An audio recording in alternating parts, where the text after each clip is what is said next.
Hi, welcome to the inaugural episode of Andrew's Art Duchy. Today I'm going to be doing a baking episode on the Smith Island cake. That's the state cake of Maryland. It's like a traditionally 8 to 12 layer cake with a chocolate fudgy frosting. And I'm really excited because I've never actually had this cake. It's like a bucket list cake for me.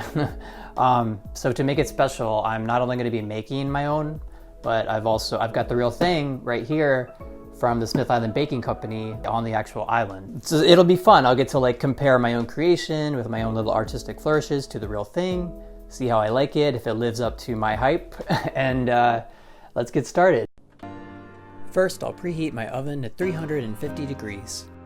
For this multi-layered cake, I'm going with 4 8-inch pans, which I'll be lining with parchment paper. Folding the parchment into 4 sheets so I can trace the pan and cut out the shapes.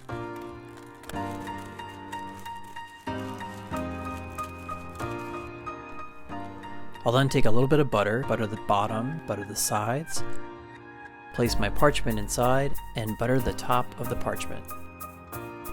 Lastly, I'll sprinkle in some flour. You can actually use a cooking spray instead of butter and flour. I prefer getting hands-on with it, but it really comes down to your personal preference. Now I'll lay out all my cake batter ingredients. This Smith Island cake recipe calls for half a cup of water, 1 cup of evaporated milk, 5 eggs, 2 sticks of unsalted butter, a teaspoon of baking powder, half a teaspoon of salt, 2 teaspoons of vanilla extract, 2 cups of sugar, and 3 cups of flour. I've also got a couple good-sized mixing bowls. To begin, I'll take the first bowl and sift in the 2 cups of sugar. Then add the butter, creaming the two together until combined and much lighter in color. Now it's time to crack some eggs.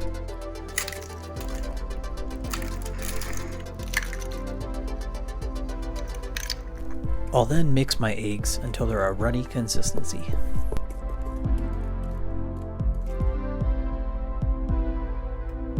In the second bowl, I'll sift in the 3 cups of flour. Toss in the baking powder and the salt, mixing them together really well. I'll then take these dry ingredients, the milk and the water, and add them slowly to the batter, just adding a little bit of each at a time until it's all nicely incorporated. And lastly, my vanilla extract. Because this cake's 8 layers and I've only got 4 pans, I'm going to separate this mixture into 2 bowls, just so I have enough for the 2 separate bakes. So taking my first bowl, I'm going to measure about half a cup of batter for each pan, pouring it into the pan, rolling and easing that batter around to the sides, giving it a little tap to get out any air bubbles, and then placing them all in my preheated oven again at 350 degrees for about 8 to 10 minutes depending on your oven. Alright, it's break time.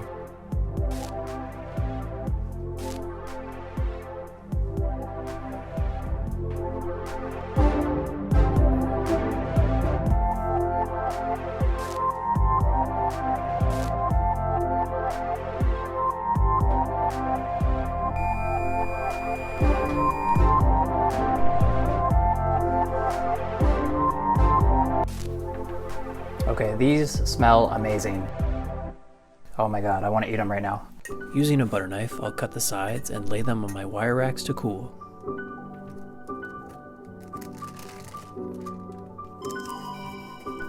Now I will repeat the process, prep my pans, and get that second batch of batter in there. 10 minutes later, and I'll set the first batch aside to let the second batch cool.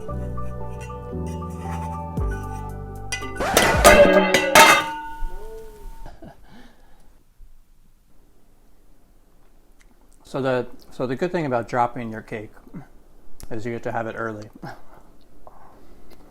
So our 8-layer cake is now a 7, but I'm happy about that. Next, I'll get together the ingredients for the rich chocolate fudgy frosting. Now, chocolate burns pretty easily, so I'm going to start off with a double boiler setup. I'll turn the heat on to low, add 1 cup of evaporated milk, along with 2 cups of sugar. stirring until the mixture starts to heat up.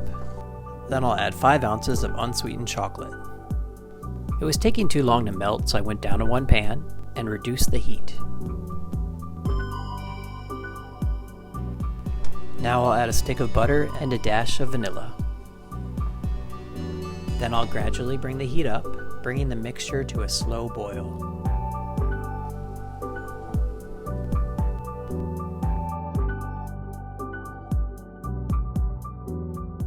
Give it a stir every couple of minutes for about 8 to 10 minutes total, taking care to stir the bottom and the sides to make sure the chocolate doesn't burn. Initially, it's going to appear pretty thin and glossy, but it will thicken as it cools. Okay, so to make it a little bit more creative, I've decided to put a Maryland flag made out of fondant on top of my cake. So basically what you want to do is just take a few marshmallows, a little bit of water, and then we're going to microwave it in like 20-second installments.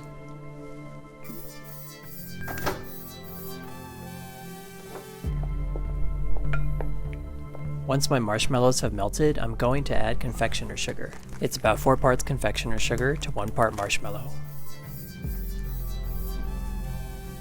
Next, using vegetable shortening, I'll grease the surface of my counter, placing the fondant mixture on top and kneading it as if I was kneading bread.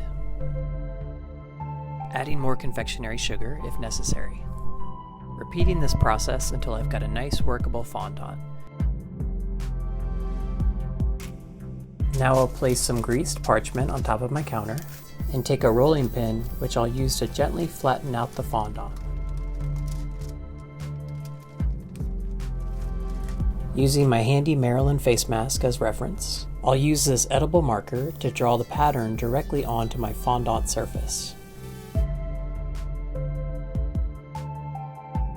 For the colors, I'll be using some edible paint.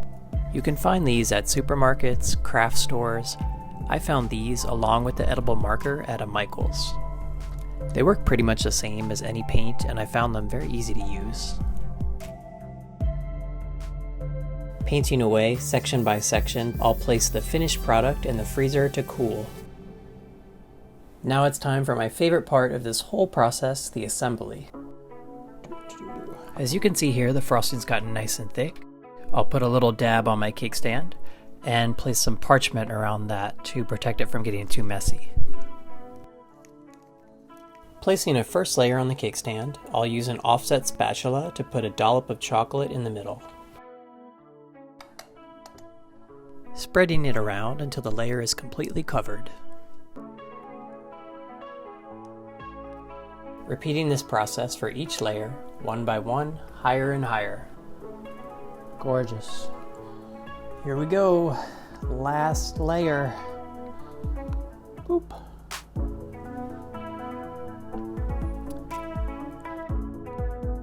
For the sides of my cake, I'll hold my spatula vertically and rotate the stand, letting it do all the smoothing for me.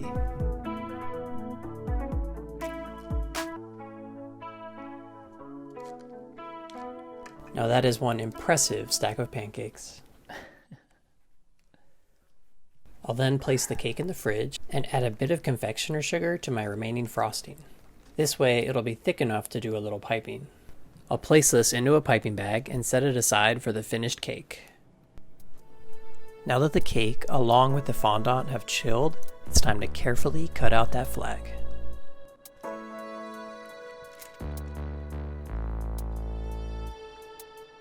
It's quite fragile, so just gotta remember not to breathe. Not going to lie, that was a little scary.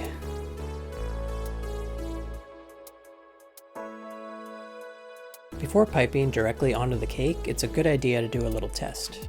I'm happy with the consistency, so I'll proceed with detailing the flag. Applying pressure in 2-second intervals all the way around. And here we are, my very own finished Smith Island cake.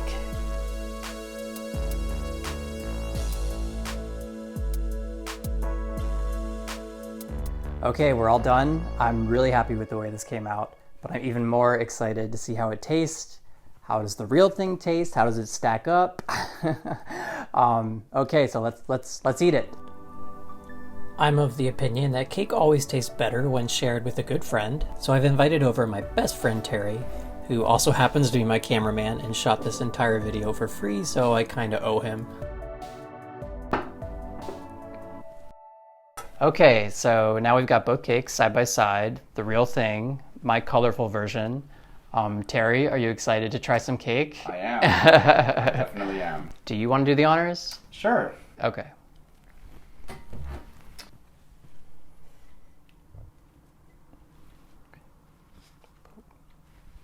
Wow, look at that. 1, 2, 3, 4, 5, 6, 7. It's 8. It's 8 layers. So mine was going to be 8 layers, you know, minus that accident. I'm going to cut into mine. So. Okay. Okay, so like I said, I've never actually had a Smith Island cake, so I'm going to try the real thing, and then I'm going to try the one I made. Yeah, let's dig in. Have a bite. Here's a real one.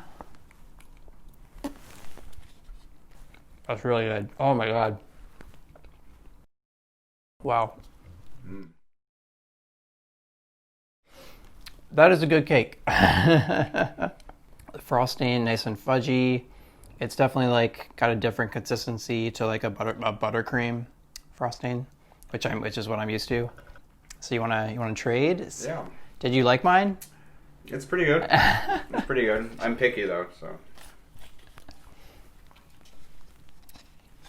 Okay.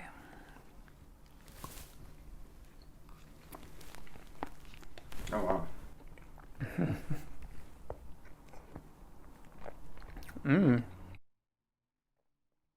Definitely tastes different. Yeah. My frosting's a little bit not as dense, I think. Not as rich. But I mean, they're both really good. But yeah, this is hands down the better tasting cake, which makes sense. Although I'd say you did a really good job with the frosting. Yeah. So. Thank you. I mean, I would eat them both in a heartbeat. Well, we're going to. So. To really sum up the differences between these two cakes, I would say the one I ordered had a lot more overall flavor. It had a kind of salty aftertaste that I really enjoyed. I would definitely recommend that you order one of these. Their frosting consistency was also just a bit thicker, but I actually thought the flavor in mine held up pretty well by comparison. If you have any of your own tips or tricks for making a Smith Island cake, please leave them in the comments below. If you like this video, please like or subscribe. Link to my Patreon below. And yeah, stay safe and Happy New Year. See ya.